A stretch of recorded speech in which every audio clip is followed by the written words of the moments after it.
Hey everyone, welcome back to Corporate Decoder, where we dive into the juicy details of corporate filings to help you make sense of the money and the moves behind the companies you care about. We're about to crack open a report from Nobility Homes, and let's just say the homeowners market is always an interesting place to be.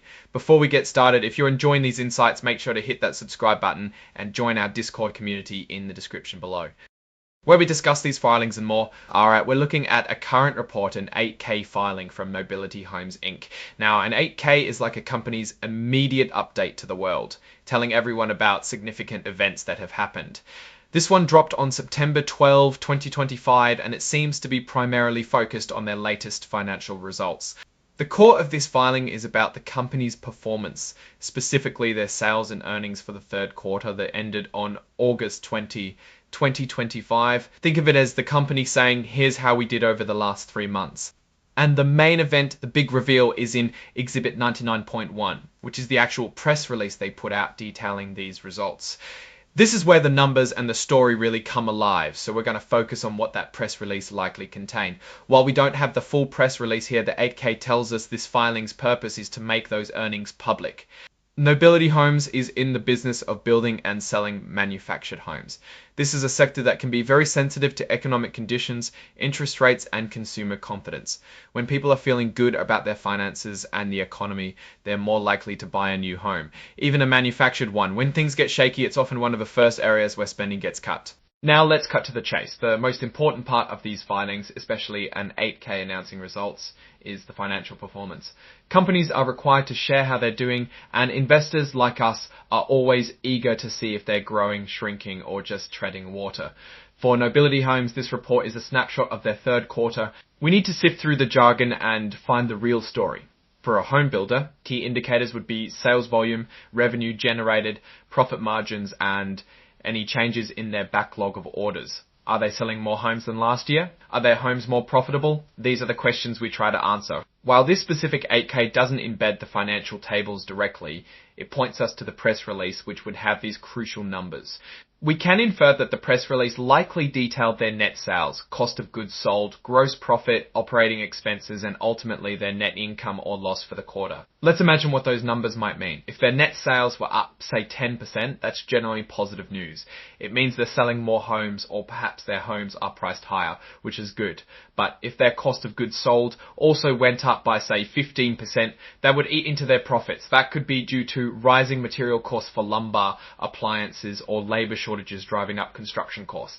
This would mean that even though they're selling more, they're keeping less of the money from each sale. We'd also look for trends in their operations. For example, if they reported a significant increase in their backlog of unsold homes, it could signal strong future demand. Conversely, a shrinking backlog might suggest weakening sales or production issues. The results of operations and financial condition section, which this 8K is reporting on, is where you'd find discussions about factors that affected their performance. Did they launch new models? Did they expand into new markets? Were there any one-time events that boosted or hurt their numbers? For instance, a company might highlight a successful marketing campaign, or on the flip side, a disruption in their supply chain that caused delays. When a company reports earnings, it's crucial to look beyond just the headline numbers. Are those sales increases driven by discounts that hurt profitability? Are they expanding revenue but also massively increasing debt? Warren Buffett always talks about looking at the fundamentals, and for Nobility Homes, that means understanding their operational efficiency and their financial health. Think about it this way. If Nobility Homes profits are declining despite increasing sales, it's like a restaurant selling more burgers but spending more on beef buns and labor for each burger. Eventually they'll be serving more customers but losing money on every transaction. That's not a sustainable business model. We also need to consider the broader economic environment. Interest rates play a huge role in the housing market. If interest rates are high, mortgages become more expensive, making it harder for customers to afford a new home. Nobility Homes would likely mention how these market conditions are affecting their sales and pricing strategies. The 8K also has these checkboxes for whether the registrant is an emerging growth company. This tells us a bit about the company's size and how long it's been public. If they are an emerging growth company, they can elect to follow different accounting rules, which might give them a bit more flexibility. However, the filing here indicates they elected not to use the extended transition period for complying with new accounting standards. This suggests they are aiming to be fully compliant with the latest rules, which can be seen as a sign of maturity and transparency. Finally, the report is signed by Lynn J. Kramer Jr., who holds the important titles of Treasurer and Principal Accounting Officer. This is the person ultimately responsible for the accuracy of the company's financial reporting. Their signature attests that, to the best of their knowledge, the information provided is true and correct. So what's the takeaway from this 8K filing for Nobility Homes? It's an official notification that they've released their third quarter financial report. The real meat, the numbers that tell the story of their performance, are in that accompanying press release. We've discussed what kind of numbers to look for: sales, profits, backlogs, and how external factors like interest rates can impact a company like Nobility Homes. In my opinion, Nobility Homes operates in a market that's often a bellwether for the broader economy.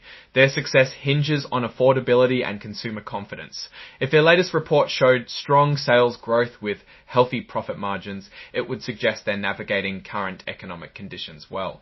However, any sign of declining margins or a shrinking backlog would be a red flag, indicating potential headwinds. It's always about looking past the excitement of growth to ensure that growth is profitable and sustainable. What's your take on this initial look at Nobility Homes reporting? Do you think a company like this thrives or struggles in the current economic climate? Let us know your thoughts in the comments below. If you found this breakdown helpful, please give this video a thumbs up. And for more decoding of corporate actions and financial reports, make sure you subscribe and turn on notifications. Don't forget to join our Discord community, linked in the description for more in-depth discussions. Thanks for watching, and we'll see you in the next video.